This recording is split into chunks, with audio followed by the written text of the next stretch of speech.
네, 오늘 말씀의 제목은 영적 허들링입니다. 영적 허들링. 제가 지하철을 탔을 때 참 의문이 드는 그런 모습이 있었습니다. 이 젊은 친구들이 소위 과잠이라고 해가지고 과 점퍼를 입고 다니는 겁니다. 아니 옷도 많은데 왜 저 점퍼를 뭐 지하철에서까지 뭐 학교에서야 그럴 수 있다고 치지만 지하철에서까지 저렇게 입고 다닐까 이런 생각이 들었습니다. 아마도 자신이 그 학교에 소속돼 있다는 그런 것을 드러내고 자신의 정체성이 무엇인지 또 다시 가지기 위해서 그런 마음가짐을 가지기 위해서 그 과잠을 입는 것 같습니다.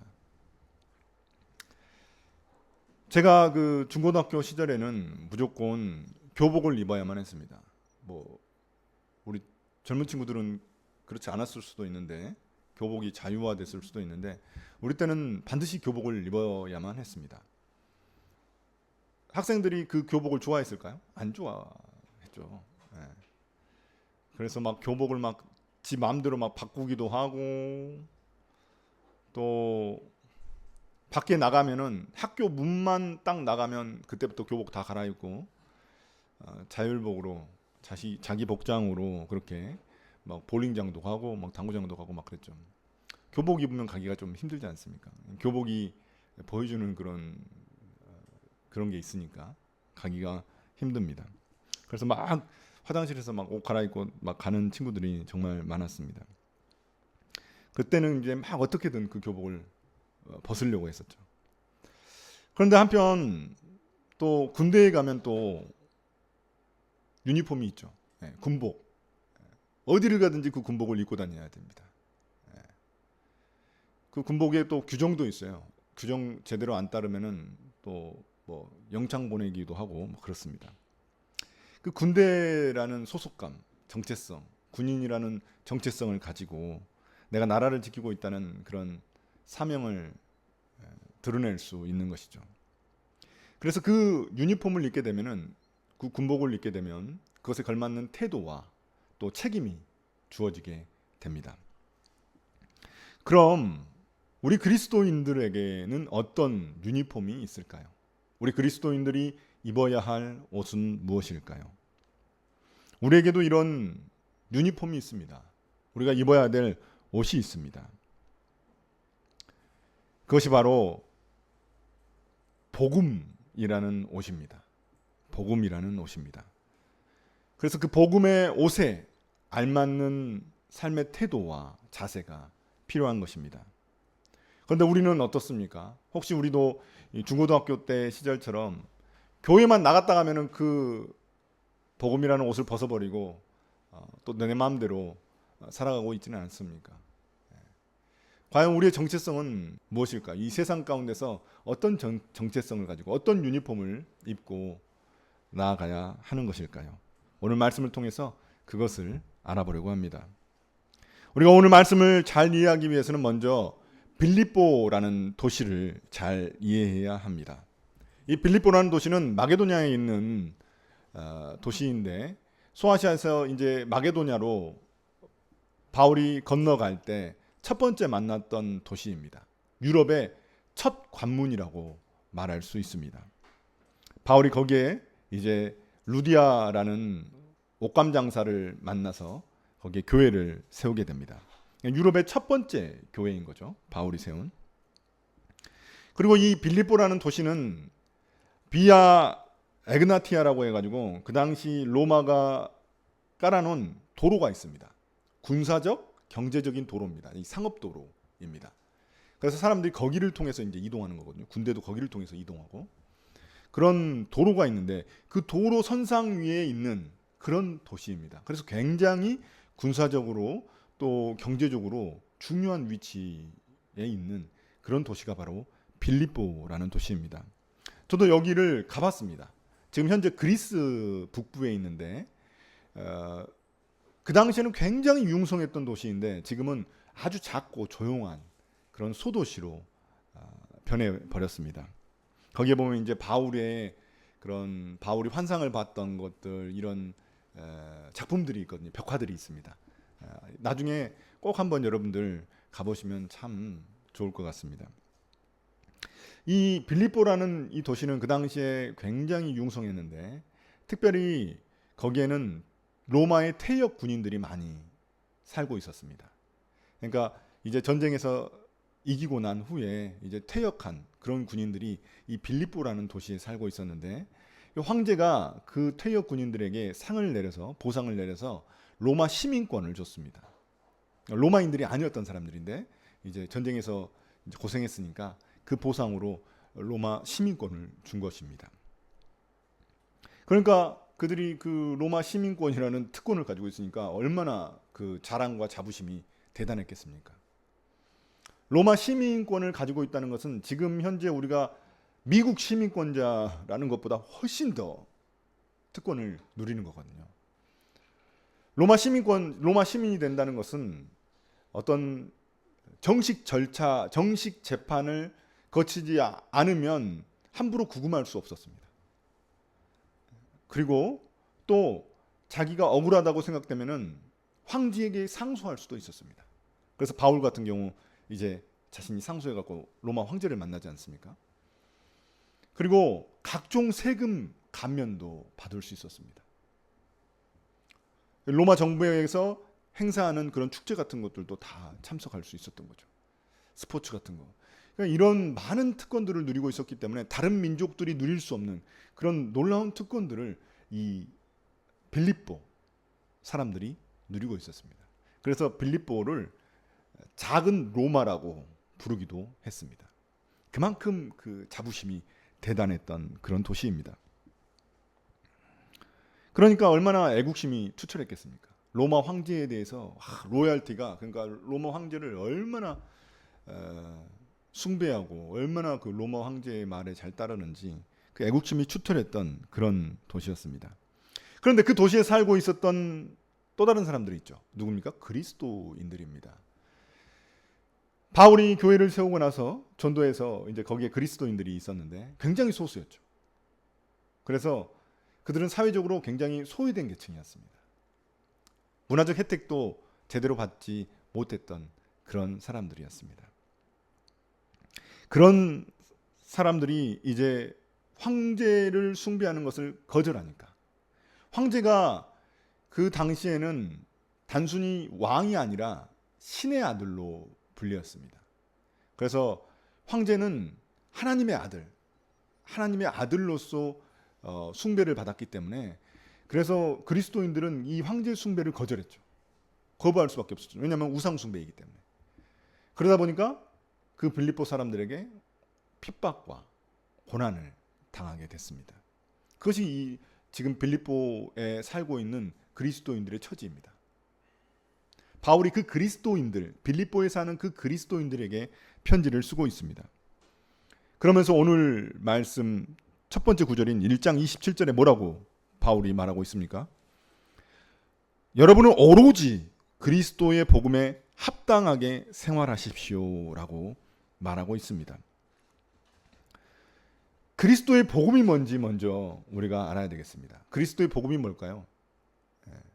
우리가 복음 하면은 뭐 예수님이 십자가에서 죽으시고 부활하셨다라는 걸 우리가 복음이라고 생각하기 쉽지만 여기서 말하는 그리스도의 복음이라는 것은 하나님 나라의 복음을 의미합니다. 왜냐하면 그 당시 빌립보에는 황제가 하나님의 아들이다라고 그렇게 사람들이 믿고 따르고 있었는데 그리스도인들만큼은 누가 왕이라고요? 예수 그리스도가 왕이라고 믿고 있었기 때문입니다. 이 땅에 이미 하나님의 나라가 왔고 그 하나님 나라의 왕이 바로 예수 그리스도입니다. 그러니까 그들은 황제가 하나님의 아들이자 자신들이 숭배하는 대상인데 여기는 그리스도인들은 예수 그리스도가 하나님 나라의 왕이고 이 땅을 다스리고 통치하고 계신다고 믿고 있는 겁니다. 그러니까 이 믿음이 두 개가 충돌하게 되는 것입니다. 사도 바울은 이 그리스도의 복음에 합당한 삶을 살아가라고 이 성도들에게 요청하고 있는 겁니다. 그리스도의 복음에 합당한 삶, 하나님 나라의 시민으로서의 삶을 요청하고 있는 겁니다. 이 빌립보 시민들은 로마 시민으로서의 삶이 합당한 삶을 요청받고 있어서 그들은 애국심을 가지고 막 그 로마 시민으로서의 그 역할을 잘 감당하고 있잖아요. 근데 사도 바울은 거기에서 당신들은 로마 시민이 아니라 하나님 나라의 시민으로서 그렇게 합당한 생활을 하라고 요청하고 있는 것입니다. 여러분 생각해 보십시오. 그 당시 이 로마 황제의 조각상들이 빼곡하게 즐비에 있습니다. 그곳에 가면은 막 조각상들이 있어요. 황제를 숭배할 수 있는 그런 장소들이 있습니다. 그런 곳에서, 그런 우상이 즐비한 곳에서, 가득 찬 곳에서 하나님 나라 시민으로 살아간다는 것, 그것이 얼마나 힘겹고 어려운 일이었겠습니까? 근데 바울은 이 빌립보 사람들이 로마 시민으로서 그냥 자부심 가지고 살아가는 것처럼 우리 그리스도인들도 그렇게 하나님 나라 시민으로 자부심 갖고 살아가야 한다고 말하고 있는 것입니다. 여러분, 우리가 지금 살고 있는 세상이 빌립보 도시와 많이 다를까요? 비슷합니다. 그러나 우리에게는 눈에 보이는 우상들은 없지만 눈에 보이지 않는 세련되게 자신을 포장한 그런 다른 우상들이 아주 가득 차 있죠. 제가 장안평역에서 내리면은 항상 보게 되는 가게가 하나 있습니다. 로또 가게입니다. 로또 가게 이제 토요일 날 좀 되면은 그 일요일 날 그 로또 추첨하는 거 봐. 토요일 저녁이에요. 토요일 저녁. 그러니까 토요일 날 보면은 그 줄을 엄청나게 서요. 사람들이. 어떤 집일수록 더 씁니까? 그 1등 많이 당첨된 곳 하면은 근데 더 줄을 서죠. 사람들이 쫙 줄을 서가지고 얼굴 표정 보면 막 기쁜 표정으로 막 상상하는 거죠. 내가 당첨될까 상상하면서 기쁜 표정으로 이렇게. 그거 보면은 마치 그 신전 입구에서 줄을 서 있는 그런 종교인들, 그런 신도들을 생각나게 합니다. 그 신전 입구에서 막 기다리면서 있는 사람들을 생각나게 합니다. 돈이 우상인 사람들이죠. 또 최근에 제가 참 저도 좀 기뻐했지만 손흥민이 유로파 리그에서 우승하지 않았습니까? 토트넘. 근데 토트넘 그 여러분 장면 보셨습니까? 완전히 런던 시내가 다 토트넘 옷 입고 그냥 열광적으로 막 토트넘 선수들 환영하고 막 미쳐버리잖아요. 거의 미쳤잖아요. 그래서 제가 영국에 있을 때에도 그런 이야기가 있었습니다. 이제 더 이상 축구는 스포츠가 아니라 종교다. 영국에서는 종교다.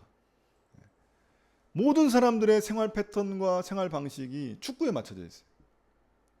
맨날 만나면 축구 얘기하고, 심지어 원래 그 토트넘과 경쟁 관계에 있는 팀이 아스날입니다.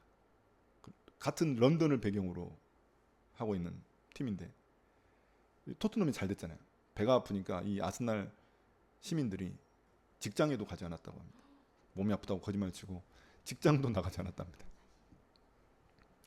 그러니까 모든 삶의 패턴이 그렇게 축구에 맞춰져 있는, 축구에 울고 웃고 하는.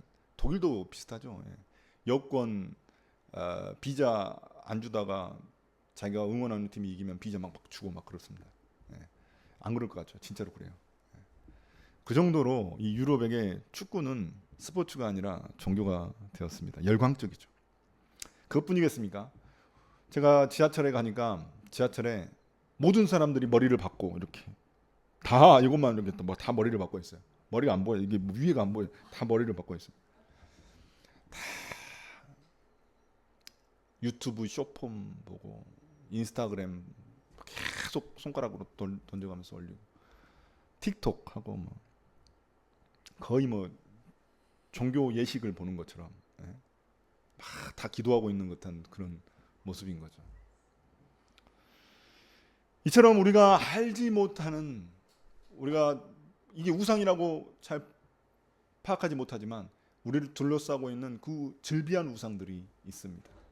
마치 종교의식을 행하는 것처럼 그렇게 우리를 몰아붙이고 있는 그런 우상들이 있습니다. 우리의 사랑과 관심, 우리의 시간과 물질을, 우리의 욕망을 독차지합니다. 그런 것들이 바로 우상이죠. 그 우상들을, 이 세상의 즐비한 그 우상들을 발견할 수 있도록 해주는 것이 무엇일까요? 그것이 바로 복음입니다. 세상 사람들은 이게 우상이라는 걸 잘 모릅니다. 우리를 조종하고 우리를 통제하는 우상이라는 걸 잘 모릅니다.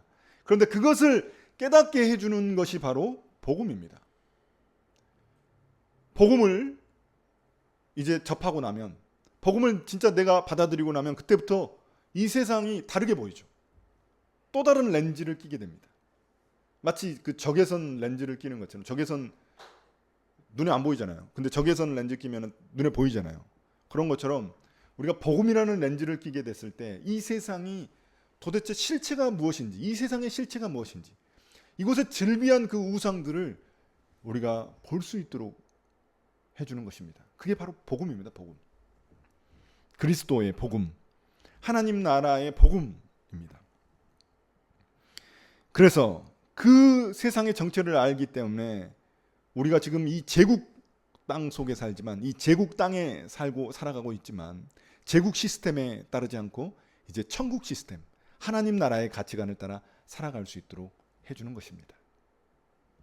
제국 속에서 천국 시민으로 살아가라고 바울은 요청하고 있는 것입니다. 하나님 나라 시민의 삶이란 어떤 것입니까? 그러면 도대체 우리는 어떻게 하나님 나라의 시민의 삶을 살아갈 수 있을까요? 첫 번째,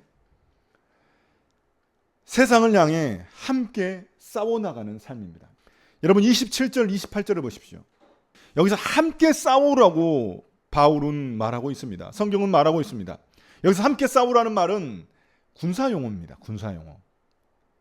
쉽게 말하면 로마 군사들 있지 않습니까? 이 로마 군사들이 굉장히 전쟁터에서 유명합니다. 왜냐하면 용맹스럽고 그리고 모든 적군들의 싸움으로부터 이기거든요. 승리하거든요. 어떻게 승리합니까? 그대로 쫙 일렬로 섭니다. 그리고 방패를 딱 마주 붙여가지고 그렇게 서서 창을 앞으로 이렇게 딱 내밀어가지고 그렇게 쫙 섭니다. 여러분 그 전쟁 영화, 그 고전 전쟁 영화 보시면 그 로마 병사들의 모습을 볼 수 있습니다. 일렬로 쫙 정렬해가지고 발 딱 맞춰가지고 그래가지고 방패를 쫙 일렬로 세우고 창을 앞으로 딱 그렇게 합니다. 그 모습을 지금 바울이 보고 지금 그리스도인들에게 요청하고 있는 겁니다. 빌립보 성도들에게. 그렇게 로마 군사들처럼 이 세상을 향해 함께 싸우라는 것입니다. 그것이 바울이 말하는 요청입니다. 그렇다고 해서 우리 그리스도인들이 세상과 싸운다고 해서 우리가 무슨 뭐 힘으로 싸울 겁니까? 뭐 무기를 갖고 싸울 겁니까? 그런 것이 아니죠. 그렇다고 해서 우리가 세상을 등지고 세상과 싸우기 위해서 세상을 피해서 어디로 도망치는 그런 삶도 아닙니다. 바울이 말하는 복음에 합당한 삶이라는 것은 내가 그 복음에 합당한 삶을, 하나님 나라 시민으로서의 삶을 살다가 겪게 되는 그 고난을 믿음으로 이겨내면서 살아가는 삶을 말하는 겁니다. 그것을 인내하며 살아가는 삶을 말하는 것입니다. 이러한 삶이 쉽지 않죠. 어렵죠. 사람들 다 로또 사는데 나도 줄 서고 싶은 마음이 있죠. 아닌가요? 네. 그럴 때 그거를 이기기가 굉장히 어렵습니다. 그래서 이길 수 있는 방법을 우리에게 주신 게 있죠. 그거 뭐냐면 혼자 싸우지 않고 함께 한 마음으로 한 뜻으로 나아가는 것입니다. 바울은 그것이 우리 그리스도인들이라고 말하고 있는 겁니다. 로마 군인들처럼 우리도 그리스도의 군대, 군사들이라고 말하는 것입니다. 물론 쉽지 않습니다. 함께 나아가는 것도 쉽지 않습니다. 그러나 우리가 믿음으로 하나 되어 함께 걷는 사람들이 있기 때문에, 우리를 서로 격려하고 위로해주는 그 사람들이 있기 때문에 우리가 그런 삶으로 나아갈 수 있는 것입니다. 바울은 거기에 덧붙여서 뭐라고 합니까? 29절에 보시면 그것이 바로 우리가 구원받은 증거라고 이야기합니다. 구원받은 증거. 우리가 이 구원받았다는 것을 무엇을 통해 알 수 있을까요?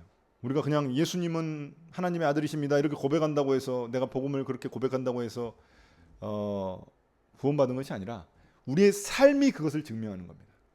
물론 그 고백도 필요하죠. 그렇지만 그 고백이 진짜인지 가짜인지 분별할 수 있는 방법은 삶을 통해서입니다. 그런 삶을 살아야 됩니다. 내가 믿는 대로 살아야 나의 구원이 증명되는 것이죠. 특별히 바울은 고난받는 삶을 뭐라고 이야기합니까? 특권이라고 이야기합니다. 특권. 빌립보 사람들이 누리고 있는 로마 시민으로서의 특권. 그 특권과 다르죠. 우리는 어떤 특권입니까? 그리스도를 위해 고난받을 특권입니다. 이 특권 아닌 것처럼 보이잖아요. 그런데 바울은 특권이라고 이야기합니다. 왜냐하면 그것은 내 힘으로 되는 것이 아니기 때문입니다. 여러분, 우리가 이 땅에 살아가면서 뭐 고난 많이 받습니까?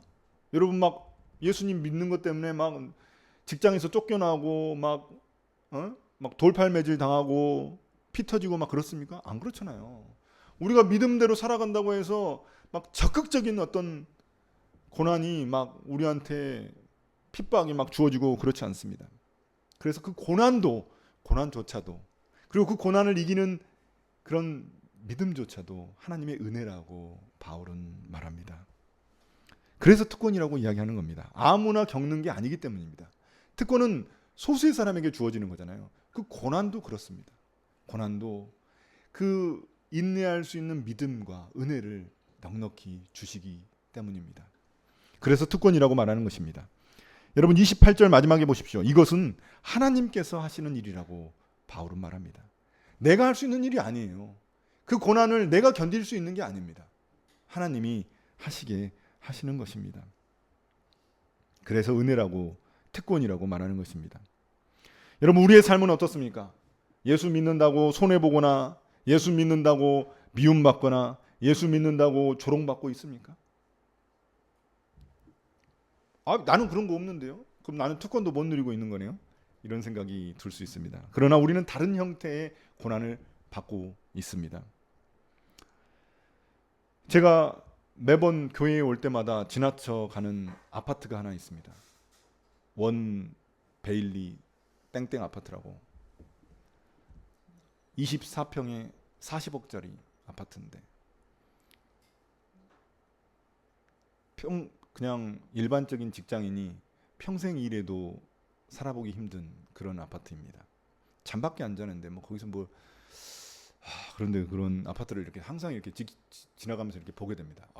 저 아파트는 도대체 누가 살길래 저렇게 비쌀까 이런 생각을 하게 되는데 그런 생각을 하게 되죠. 그리고 요새 이제 막 주변에 보면은 뭐 암호화폐로 뭐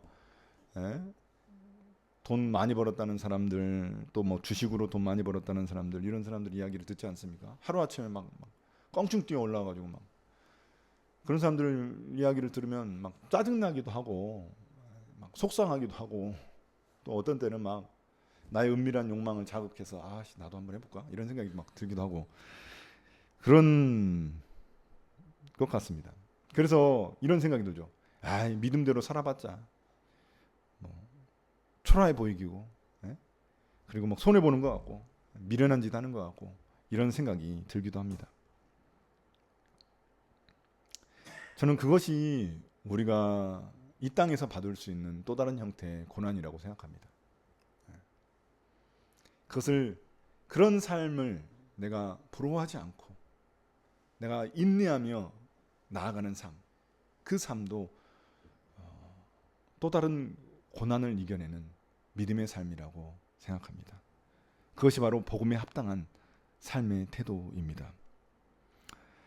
그러나 우리가 이런 삶을 살아가는 게 세상과 막 싸워서 이겨 나가는 그런 삶이 쉽지 않습니다. 그래서 중요한 게 무엇인가요? 두 번째, 성도들과 연합하는 삶이 중요합니다. 혼자 싸워서 못 이기니까 함께 싸우는 겁니다. 4장 2절에 보시면 이 빌립보 교회에는 분열의 기운이 좀 있었던 것 같습니다. 요디아와 순두계 이게 이 두 사람이 여성 리더거든요. 이 빌립보 교회의 여성 리더입니다. 아마도 바울이 빌립보 교회를 세울 때부터 루디아 여성 그 옷감 장사잖아요. 그래서 여성 리더들이 좀 꽤 있었던 것 같아요. 근데 거기에도 빌립보에도 두 리더가 있는 요디아와 순두계가 있었습니다. 이 두 사람이 좀 다툼이 있었던 것 같아요. 분열 기운 그 조짐이 있었던 것 같아요. 그래서 바울이 그들에게도 이제 권면을 하죠. 4장 2절에 보면. 그런데 그들이 싸우게 된 이유가 뭡니까? 여기에 나오는 말씀처럼 3절에 나온 말씀처럼 경쟁심과 허영 때문입니다. 경쟁심과 허영심. 그 경쟁심과 허영심의 뿌리는 무엇입니까? 바로 이기심과 교만입니다. 인간의 죄의 근본적인 뿌리는 이기심과 교만입니다. 그래서 바울은 어떻게 이야기합니까? 그 교회 내에 분열의 씨앗이 있기 때문에 그것을 이겨내는 그런 방법으로 해결책으로 제시한 게 바로 겸손입니다. 겸손. 겸손. 여러분 겸손이 무엇입니까? 나 좀 겸손해야 돼. 겸손이 무엇입니까? 겸손은 단순히 나를 비하하는 게 아닙니다. 아이, 당신이 저보다 더 나았죠. 당신이 훌륭하십니다. 저는 뭐 보잘것없는 사람인데요. 아유, 저는 뭐 쓰잘데기 없는 사람인데요. 당신이 훨씬 더 좋습니다. 훨씬 더 낫습니다. 이런 자기 비하가 겸손이 아닙니다. 참된 겸손이 아닙니다. 겸손은 하나님 앞에서 내가 누군지를 깨닫는 데서부터 시작되는 것입니다.